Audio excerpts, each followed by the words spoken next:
So peace is not the absence of war and violence. Peace is not the absence of conflict. Peace is not the absence of pain. Peace is the absence of fear. On this second Sunday of Advent, our focus is on peace as we embrace the story of the birth of the Christ, or God, come into expression. As we look at it through the story in the scriptures, metaphysically, it becomes the story of the birth of the Christ in each of us. Within us is the faith, is the love, is the wisdom of Mary and Joseph that we talked about last week. Within us is the intuition, is the guidance of the wise men, and a brilliant star that beckons us to follow it. Within us is the humility and the joy of the shepherds. Also within us is Herod. It is the part of us that becomes driven by fear. It is the part of us that believes that we can somehow have control over other people and other events, or even destroy others. Within us is the peace of Jesus, the Christ child, waiting to be born and grow up as us. Peace was proclaimed when the Christ child came into the world. We're told that the angels sang of this newborn peace. It was certainly peace amid chaos, amid challenge. It was what Jesus demonstrated is possible, no matter what the outer circumstances are, that peace can live within us. Even as turbulent and chaotic and dangerous was his walk on the earth, maybe not so different than what we experience on our earth right now, he told those around him as he was preparing to physically leave, he said, "I am leaving you with a gift." It was a gift to all of humanity, a gift of peace of mind and heart. And he said, "The peace I give isn't fragile like the peace that the world gives. So don't be troubled or afraid." I do believe that every human being truly wants peace, wants to live in peace. So why does it elude us? Why is it so difficult for us to not only feel it within ourselves, but to see it in the world around us? Maybe it is because we look for it everywhere, but within ourselves. Maybe we believe that peace is only possible when the wars stop, or when we eliminate weapons of mass destruction, or only when certain people are in power. Maybe we believe that peace is only possible when justice is served, whatever that looks like for us, or when certain family members can change their behaviors, then there'll be a sense of peace. Maybe we believe that our own mistakes make us unworthy of love, or we're unable to forgive other people's mistakes. That leaves us with a sense of inner turmoil and perhaps even anger. So how do we become more peaceful, given the state of the world, given the state of our lives, and given the state of our minds and our hearts? I think a good place to start is to begin to strive, and sometimes it is a true struggle, to see God, to see good, to see love in the midst of it all. To do our best to love what is.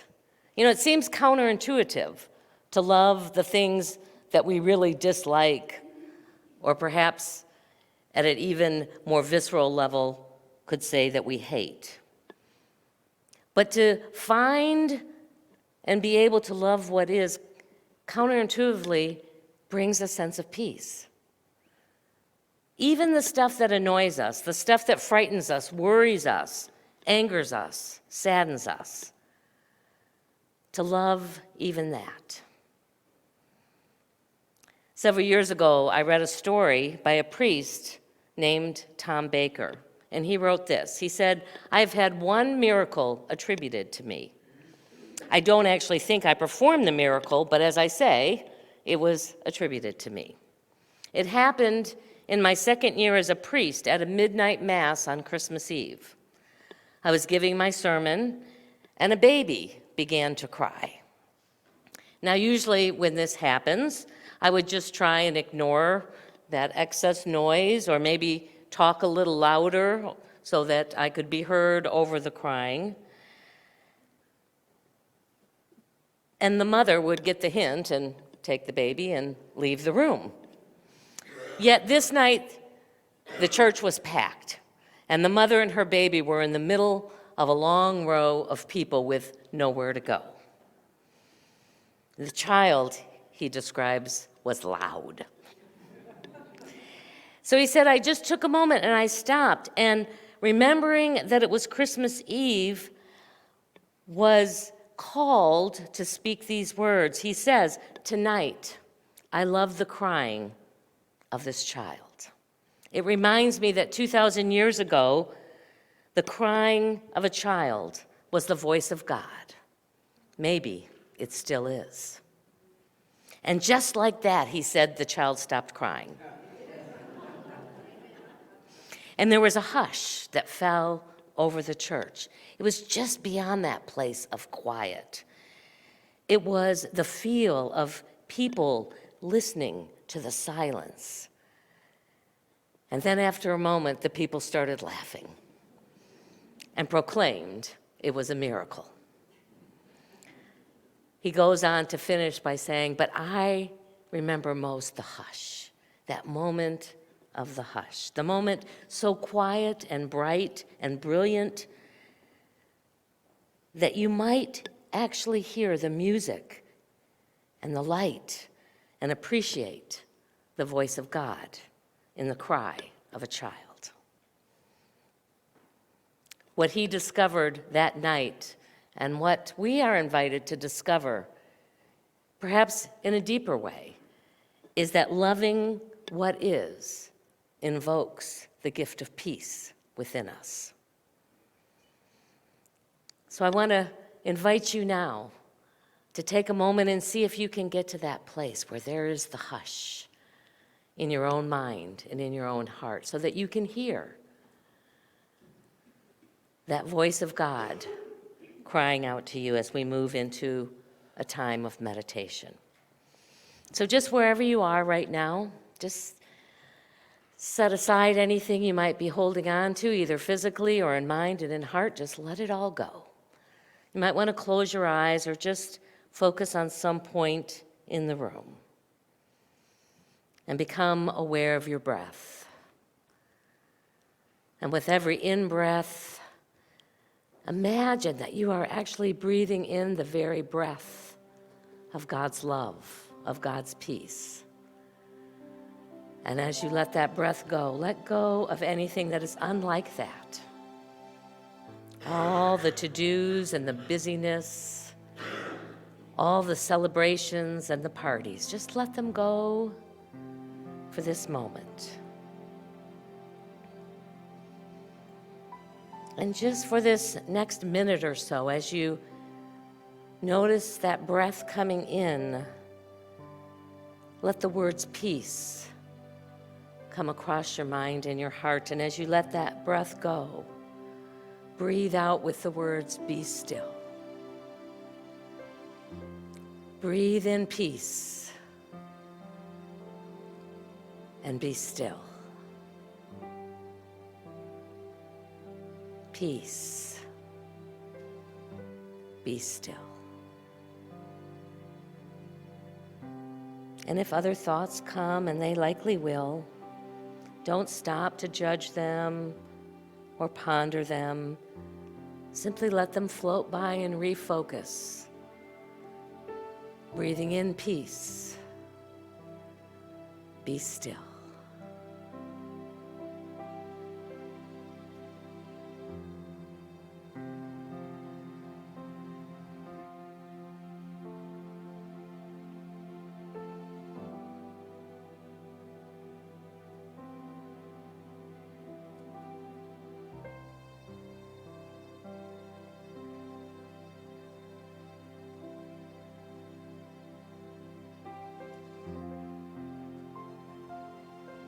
Now send that peace and love to whatever parts of your life may appear as chaotic. Maybe feeling a sense of deep sadness or fear or worry. And love them in this moment as you breathe in that sense of peace. And invite the stillness to be a blanket over them.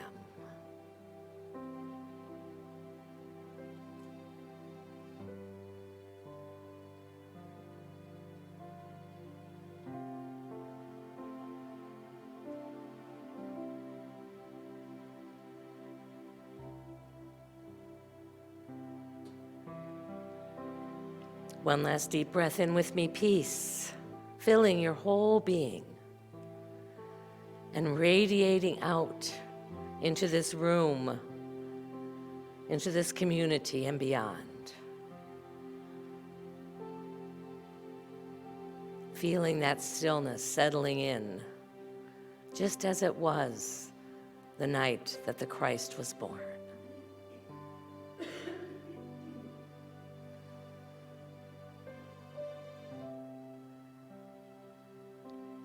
Be aware again of the sounds in the room and the seat that is supporting you. Taking another deep breath in. And whenever you're ready, you can bring your attention back to this now moment.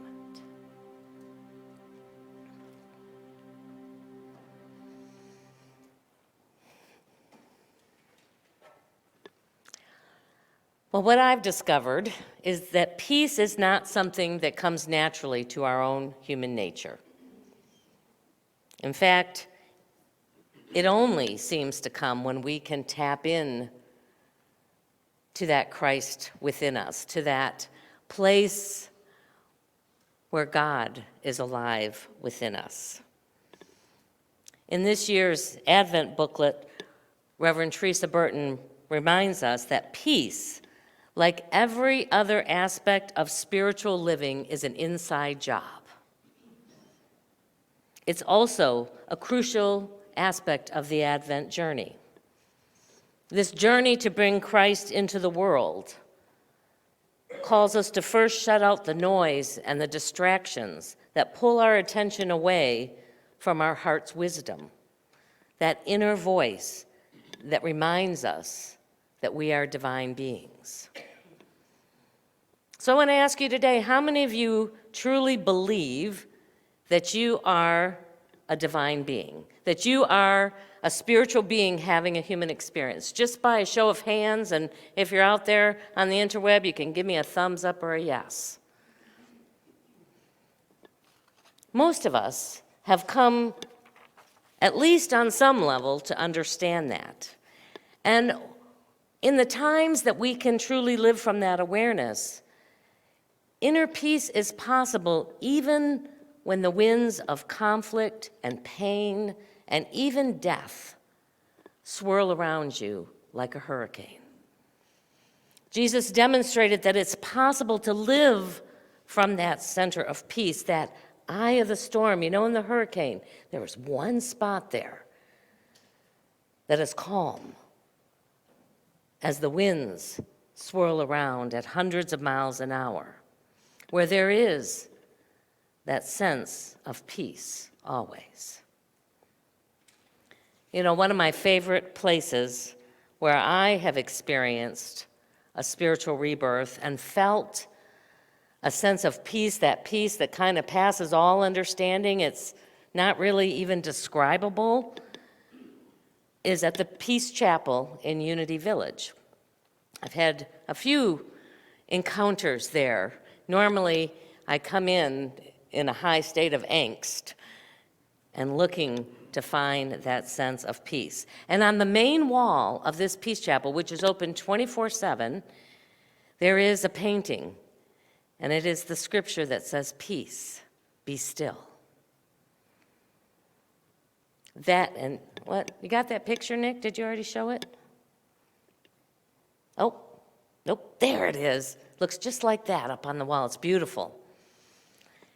And so our invitation, this metaphysical trip to Bethlehem, this Advent season, is to create the spaces that bring you back to the very center of whatever storms might be brewing out there. Sometimes that's meditation. We use that a lot. It might be going out and hiking and walking in nature, because when you're out there, you're reminded, if you can step away from everything else, that there is beauty and peace despite what might be going on in our human world. It might be sacred readings that can bring you to that place of peace. I love Luke 1:78 and 79. It says this, it says, "The dawn from on high will break upon us, to give light to those who sit in darkness, and to guide our feet into the way of peace." So I ask you to see if you can embody these truths, that peace is not the absence of war and violence. Peace is not the absence of conflict. Peace is not the absence of pain or even death. Peace is the absence of fear. Peace is the knowing that no one and no thing can separate us from the love, from the God that created us. So my prayer, as we go through this week, as we go through this season, is that the song that we sing every Sunday as we end our service, "Let there be peace on earth, and let it begin with me," comes alive in you this Christmas season. There is no greater gift that we can give the world. All right, well, it is our opportunity now to share of our financial good with this ministry. All that we do and all that we share, because we share it back out into the community, is supported by the members here and many known and unknown channels of good. I always know that. And we're grateful for those of you online who give. You can give through our website, you can give through Venmo. We make it easy for you to give.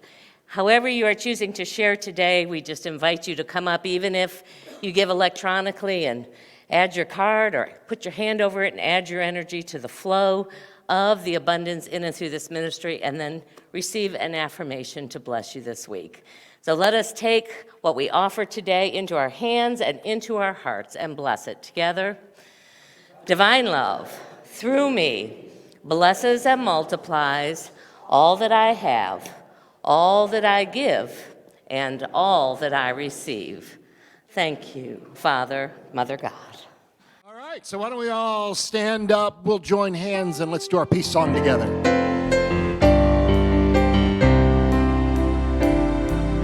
Let there be peace on earth, and let it begin with me. Let there be peace on earth, the peace that was meant to be. With God as our brother,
so as we go into this day, into this week, into this season, seeking, developing, and expressing that peace that lies within each of us, we go, knowing our prayer for protection together.